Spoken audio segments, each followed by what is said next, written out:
Olá, bom dia, turma 131. Nós estamos estudando na primeira semana do mês de maio, do dia 4 ao 8 de maio de 2020, iniciando o segundo bimestre, e estamos na apostila número 2, no módulo número 2, sobre a região Sudeste.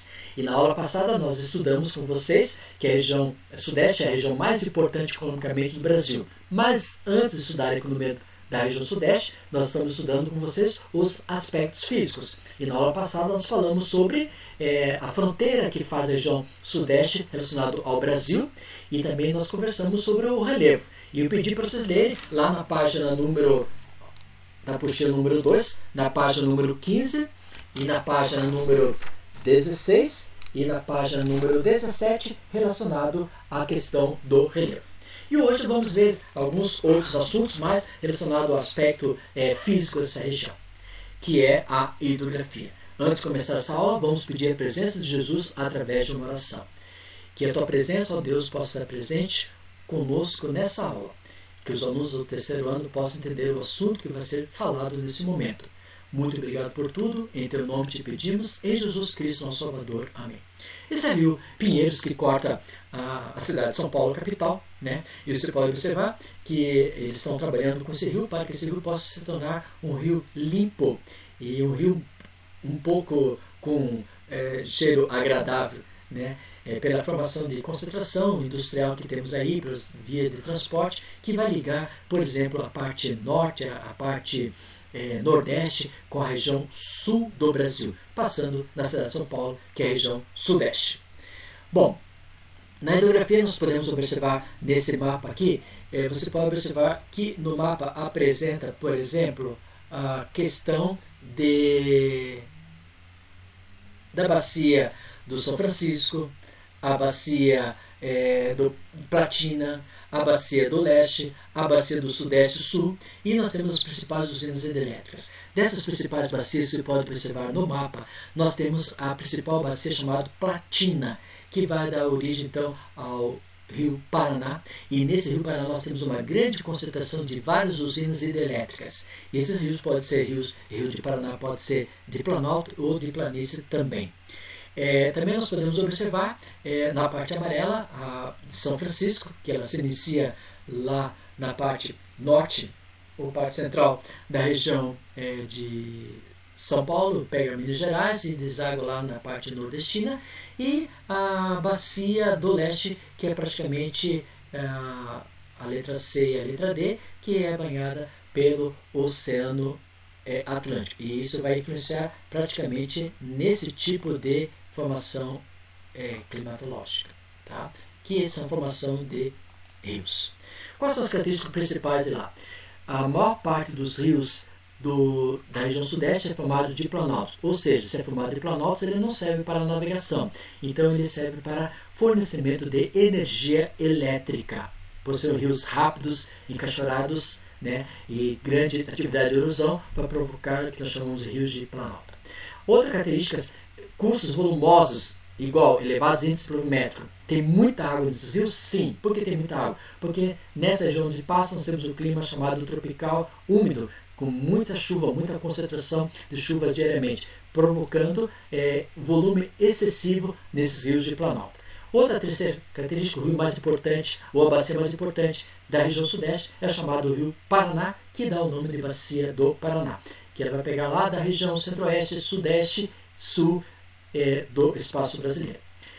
Nós temos também depois o rio São Francisco, que é importante para a região norte da região sudeste e para o nordeste. E depois nós temos a parte costeira, essa parte costeira que é totalmente banhada pelo Oceano Atlântico, que tem os rios que são chamados exorreicas, que elas desaguam suas águas diretamente no Oceano Atlântico. E desse módulo, desse assunto sobre hidrografia, você tem na página número 21, o número 4, relacionado à questão da hidrografia. Ok?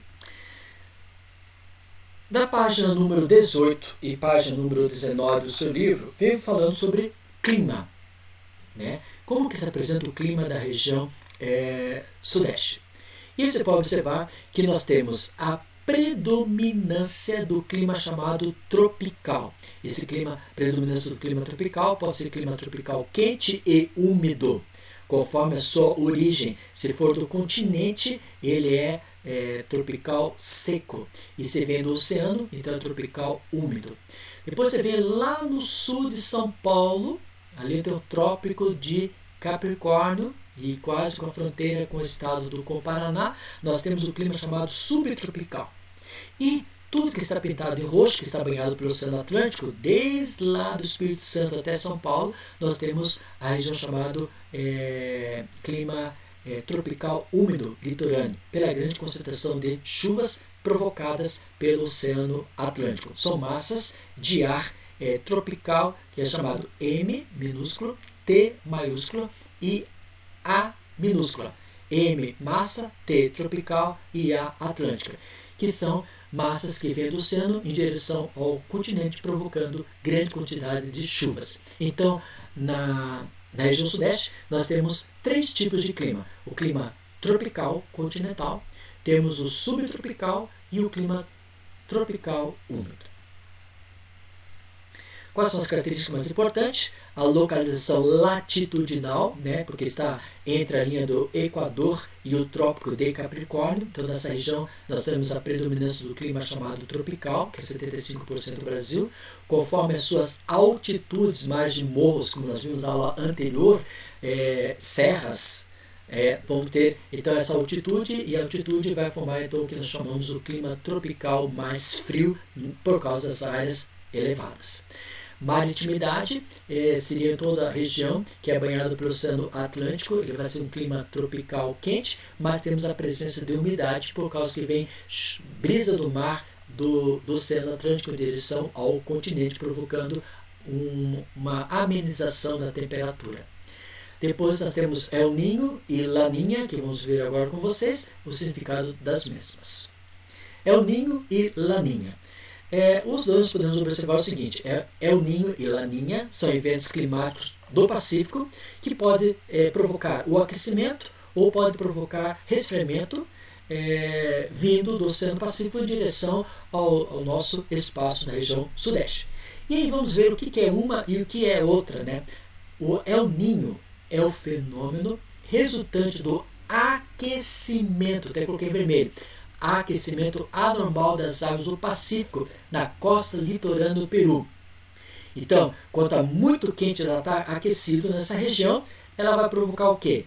Ela traz para nós massas de ar quente e úmidas, que geram o quê? Chuvas nessa região.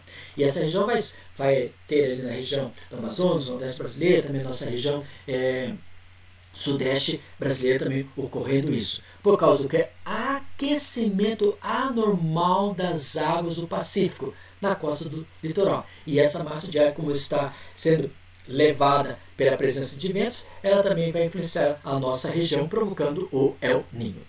No Brasil, o fenômeno também contribui para o aumento de chuvas na região sul e em parte sudeste e do centro-oeste. Como você pode observar no mês de janeiro e fevereiro, que chove demais na região sudeste pela presença do El Niño. Esse El Niño, conforme o seu aquecimento anormal, pode ver em grande quantidade de volumes de chuvas. Agora, aqui nós podemos observar Laninha. São palavras espanhóis, né, do típico da região, que é o fenômeno exatamente inverso. Como inverso? Ela representa um esfriamento anormal das águas do oceano. Quando El Niño fica aquecido demais, aqui é o inverso, é o esfriamento. E esse esfriamento ele vai provocar o quê? Nas chuvas da Amazônia e no Nordeste e na parte Sudeste. E além disso, a queda da temperatura, abaixa demais a temperatura, fica fria nessa região, né?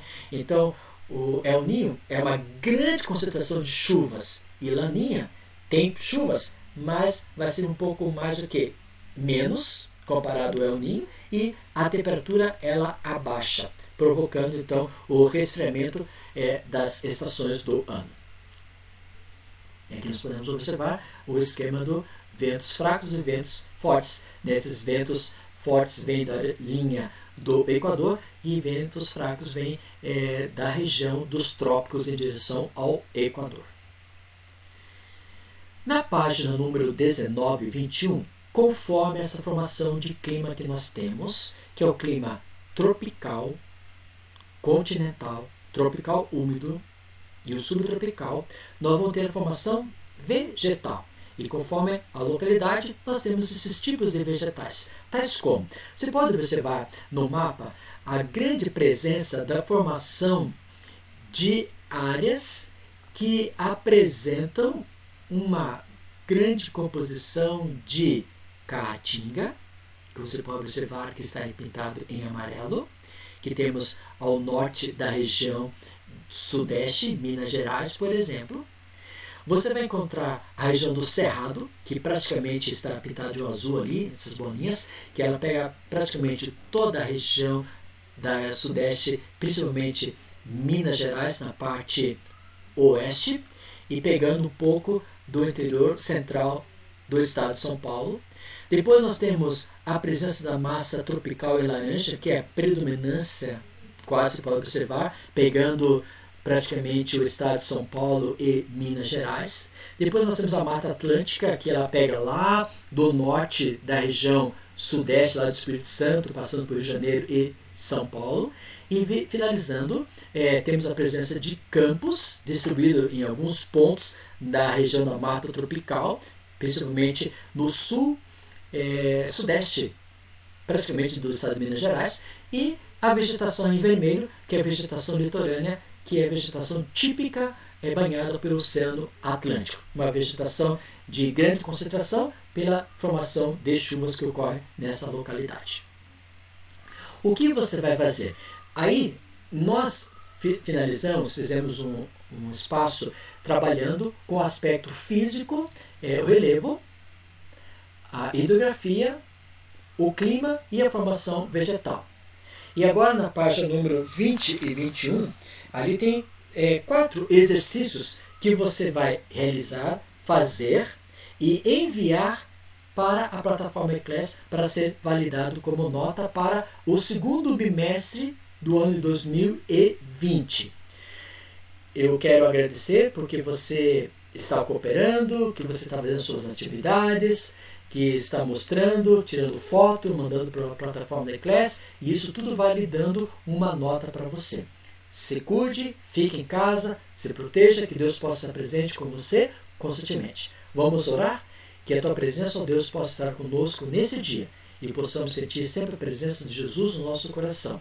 Cuida de cada aluno fisicamente, nas suas emoções, os alunos do terceiro ano. E também cuide também dos seus familiares e que seus familiares possam receber também as suas bênçãos que vêm dos altos céus. Dá-nos a tua presença, o teu amor, o teu carinho. E em teu nome te pedimos, em Jesus Cristo, nosso Salvador. Amém. Obrigado, turma. Eu aguardo você na plataforma do Eclass, vistando as suas atividades. Muito obrigado, que Deus possa abençoar você. Amém.